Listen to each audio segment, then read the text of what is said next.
बिस्मिल्लाहिर्रहमानिर्रहीम, अस्सलाम वालेकुम।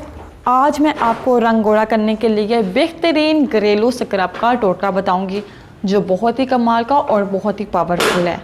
ये ना सिर्फ रंग को गोरा करता है बल्कि चेहरे पे चमक भी पैदा करता है, ग्लोइंग पैदा करता है। और अगर चेहरे पे पिंपल्स हों, दाग धब्बे हों या छाइयाँ भी हों तो उसको भी ख़त्म करता है, दूर करता है। ये बहुत ही कमाल का टोटका है। और ये टोटका जो है ये सिर्फ फेस पे नहीं बल्कि आप अपने हाथों पैरों पे भी अप्लाई कर सकते हैं। अपने हाथ पैरों को भी खूबसूरत नरम मुलायम चिट्टे गोरे बना सकते हैं।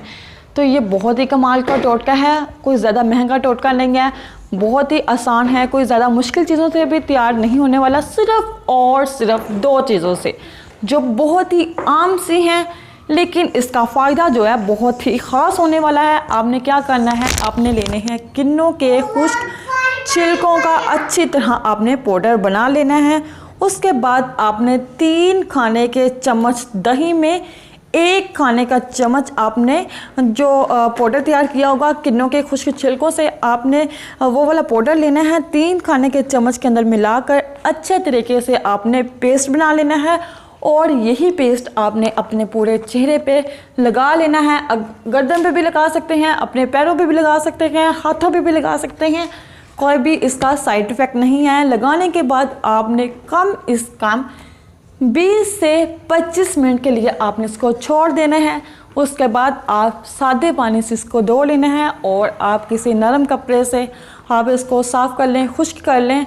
तो उसके बाद आप कमाल देखना कि भाई आप खुद देखकर हैरान रह जाएंगे कि आपको एक दफ़ा ही यूज़ करने से, अप्लाई करने से आपको कितना ज़्यादा फ़र्क नज़र आएगा अपने चेहरे पर।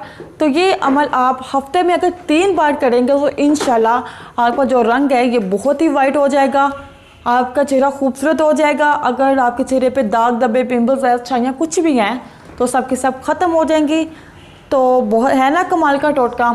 तो बहुत ही आसान है, बहुत ही कम खर्च से तैयार किया जाने वाला है।